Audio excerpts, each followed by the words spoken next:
तो प्यारे विद्यार्थियों नमस्कार, स्वागत है आप सबका एक और नए वीडियो में। आज हम यहाँ पर त्रैमासिक परीक्षा 2024-25 के लिए कक्षा 10वीं हिंदी विषय के लिए अति महत्वपूर्ण प्रश्न और उनके उत्तर जानने वाले हैं। तो इसलिए आप सब लोगों से रिक्वेस्ट है कि आप लोग इस वीडियो को पूरा देखकर जाइएगा, जिससे कि आप सभी को त्रैमासिक परीक्षा कक्षा 10वीं विषय हिंदी के सभी क्वेश्चन आंसर अच्छे प्रकार से समझ में आ सके। तो देखिएगा, यहाँ पर आप सब लोग इसको देख सकते हो। सबसे पहले हम दो अंक वाले क्वेश्चन देखेंगे जो कि आपके पेपर में परीक्षाओं में आपसे पूछे जाने वाले हैं। तो देखिएगा, एक ये वाला क्वेश्चन आप लोग याद कर लीजिएगा। क्या लिखा है? परशुराम के क्रोध करने पर राम और लक्ष्मण की जो प्रतिक्रिया हुई, उनके आधार पर दोनों के स्वभाव की एक एक विशेषता अपने शब्दों में लिखी है। ये वेरी मोस्ट टाइम की क्वेश्चन है, बिल्कुल आपके पेपर में परीक्षाओं में आपसे पूछा जाएगा। तो यहाँ से आप सब लोग इस क्वेश्चन को अभी की अभी लिख लें और अच्छे प्रकार से इसको याद कर लें।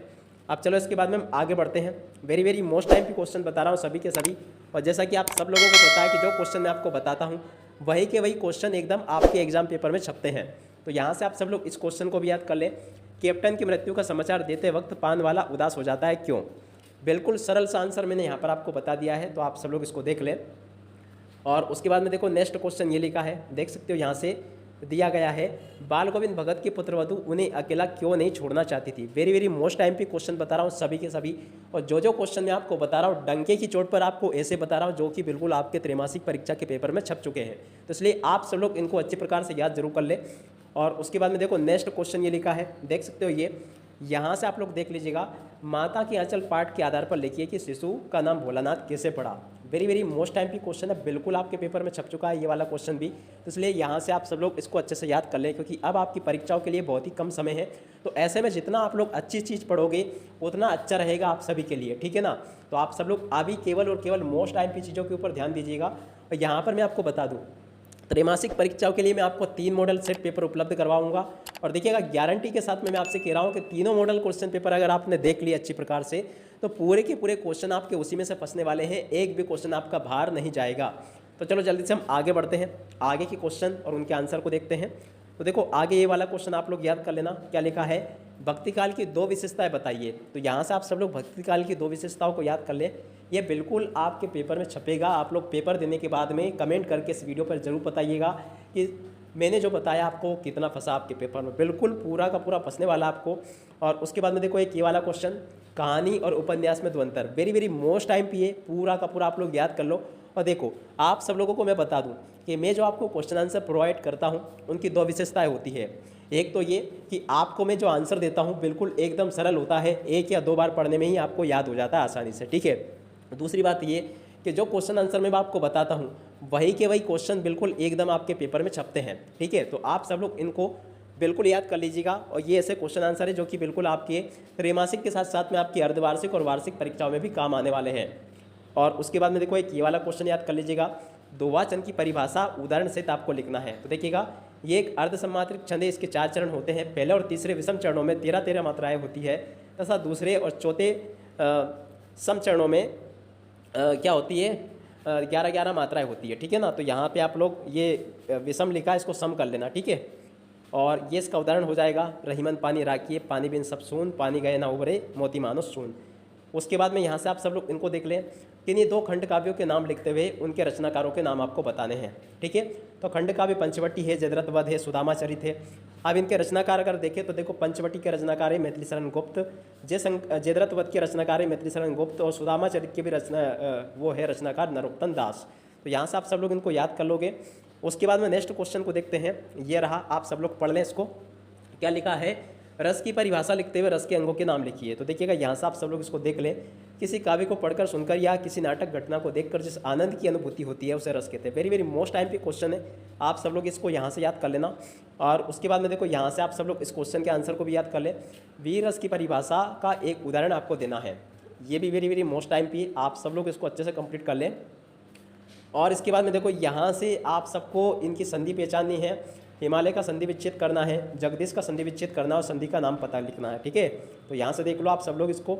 और उसके अलावा देखो इनका समास वगैरह करना है। राजभवन का हो जाएगा राजा का भवन, इसमें तत्पुरुष समास होगा। चौराहा में 4 राहों का समूह द्विगु समास होगा। रात दिन में आपका द्वंद्व समास होगा, ठीक है। और उसके बाद में हम आगे बढ़ते हैं। तो देखो इन मुहावरों का प्रयोग आपको वाक्य में करना है। घी के दिए जलाना, इसका मतलब होता है अत्यधिक खुशी मनाना। और वाक्य में प्रयोग कैसे करना है? वनवास से राम जी के लौटने पर अयोध्या वासियों ने घी के दिए जलाए। आँख का तारा होना इसका मतलब होता है अत्यधिक प्रिय होना। ठीक है, तो देखो इसका कैसे करना आपको। मोहन अपने माता पिता के लिए आंखों का तारा है। ठीक है, उसके बाद में देखो अगला नेक्स्ट क्वेश्चन ये लिखा है निपात शब्द किसे कहते हैं। ये भी वेरी वेरी मोस्ट टाइम पे है, बिल्कुल आपके पेपर में छप चुका है ये, तो आप सब लोग यहाँ से इसको याद कर ले अच्छी प्रकार से। और उसके बाद में देखो ये वाला क्वेश्चन देखते हैं, निम्नलिखित अशुद्ध वाक्यों को शुद्ध करके लिखना है। जैसे कि श्री कृष्ण के अनेकों नाम हैं, वे एक आँख से काना है। तो देखो ये शुद्ध रूप क्या होगा, इसका हो जाएगा श्री कृष्ण के अनेक नाम हैं, वे काना है। ठीक है, और उसके बाद में नेक्स्ट क्वेश्चन को देखते हैं। अगला क्वेश्चन लिखा है रास्ता दिखाने वाले के लिए एक शब्द लिखना है, तो देखो इसको कहते हैं पथ प्रदर्शक। और उसके बाद में आप चाहे तो यहाँ पे मार्गदर्शक भी लिख सकते हो। ठीक है ना, दोनों सही आंसर होंगे, मार्गदर्शक लिख दो या पथ प्रदर्शक लिख दो, दोनों का मतलब एक ही है। ठीक है, उसके बाद नेक्स्ट क्वेश्चन देखते हैं, जो उच्च कुल में पैदा होता है उसे कुलीन कहते हैं। ठीक है, यहाँ से आप सब लोग इसको याद कर लेना। और उसके बाद में देखिएगा आगे अगर देखा जाए तो सूरदास अथवा जयशंकर प्रसाद की 2 रचनाएं लिखते हुए उनकी काव्यगत विशेषता आपको बतानी है। तो देखो यहाँ से लिख ले सूरदास का जीवन परिचय, तो इनकी रचनाएं ये लिखी है, भाव पक्ष ये लिखा है, और उसके बाद में देखिएगा कला पक्ष ये लिखा है, और हिंदी साहित्य में स्थान ये दिया गया है। तो यहाँ से आप सब लोग इसको याद कर लें। और उसके बाद में देखो यहाँ से जयशंकर प्रसाद अथवा राम वृक्ष बेनीपुरी का जीवन परिचय लिखना था, तो यहाँ पे मैंने आपको स्वयं प्रकाश जी का भी बता दिया। ये भी वेरी वेरी मोस्ट है, बिल्कुल आपके त्रैमासिक के पेपर में छप चुका है ये, तो यहाँ से आप लोग इसको याद कर लेना पूरा का पूरा, ये इस प्रकार से आपको लिख कर आना होगा। ठीक है, उसके बाद में नेक्स्ट क्वेश्चन, निम्नलिखित में से एक विषय पर अनुच्छेद आपको लिखना है। तो देखो योग का महत्व विषय पर अनुच्छेद आप लोग कंप्लीट कर ले, ये बिल्कुल आपके पेपर में आएगा, तो यहाँ से आप सब लोग इसको देख लीजिएगा पूरा का पूरा। और उसके अलावा देखो मोबाइल फ़ोन लाभ या हानि, इस विषय पर अनुच्छेद भी आप लोग कंप्लीट कर ले पूरा का पूरा, ये भी आपके पेपर में आएगा। और उसके बाद में नेक्स्ट क्वेश्चन को देखें, तो ये वाला क्वेश्चन आप लोग याद कर लीजिएगा, नेताजी का चश्मा पाठ का उद्देश्य लिखिए। वेरी वेरी मोस्ट टाइम पे बिल्कुल आपके पेपर में आएगा, तो आप सब लोग यहाँ से इस क्वेश्चन के आंसर को अच्छी प्रकार से याद कर ले। और उसके बाद में देखो यहाँ से देख ले, निम्नलिखित अपठित को पढ़कर आपको इन प्रश्नों का उत्तर देना है। तो देखो अपठित तो पूरा लिखा नहीं मैंने, आप लोग क्वेश्चन आंसर याद कर लेना इसके। श्रम का पर्यायवाची शब्द, तो देखो ये मेहनत हो जाएगा। और उसके बाद में देखो सफलता का मूल मंत्र, परिश्रम सफलता का मूल मंत्र है।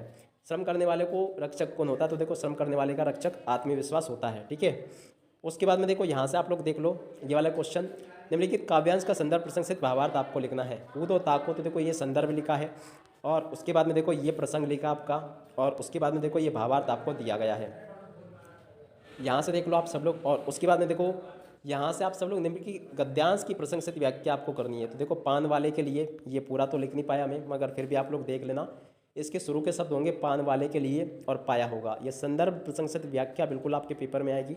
देखो इसका संदर्भ ये लिखा है, और संदर्भ के बाद में देखिएगा प्रसंग अगर देखा जाए तो ये इसका प्रसंग लिखा है, और उसके बाद में अगर व्याख्या देखी जाए तो ये व्याख्या लिखी है। तो आप सब लोग इसको अच्छे से कंप्लीट कर लें। और एक ये भी है संदर्भ प्रसंग से, बाल गोविंद भगत माला बांधते रहते हैं, तो देखो इसका संदर्भ ये लिखा है, और उसके बाद में देखो प्रसंग ये लिखा है, और उसके अलावा देखो व्याख्या ये लिखी गई है। इसको भी आप लोग कंप्लीट कर लो, ये भी बिल्कुल आपके पेपर में आएगा। और देखिएगा आवेदन पत्र की अगर बात की जाए तो अपने प्राचार्य को शाला शुल्क मुक्ति हेतु एक आवेदन पत्र, ये बिल्कुल आपके पेपर में आने वाला है, तो यहाँ से आप सब लोग इसको याद कर लें। ये लिखा पूरा का पूरा। प्यारे विद्यार्थियों, आप सभी के लिए बड़ी मेहनत करके आप सभी के लिए पहले मैं आपके लिए IMP क्वेश्चन छांटता हूँ, फिर उनको पूरा का पूरा आपको बताता हूं। तो इसलिए आप सब लोगों से रिक्वेस्ट है कि आप लोग इस वीडियो को अपने सभी दोस्तों के साथ में शेयर जरूर करें। मेरे चैनल पर उपलब्ध सारी की सारी सामग्री पूरी तरह से निःशुल्क होती है, कोई भी चार्जेस मैं आपको इससे नहीं लेता हूं। तो इसलिए आप सब लोग मेरी थोड़ी सी हेल्प जरूर करें कि आप लोग इस वीडियो को अपने सभी दोस्तों के साथ में शेयर जरूर करें, ठीक है। तो यहाँ से आप सब लोग इसको याद कर लें अच्छी प्रकार से। और इसके बाद में देखो यहाँ से आप सब लोग को ये देख लेना है, पर्यावरण प्रदूषण का निबंध आपको लिखना है। तो देखो पर्यावरण प्रदूषण और निदान, ये बिल्कुल आपके पेपर में आएगा।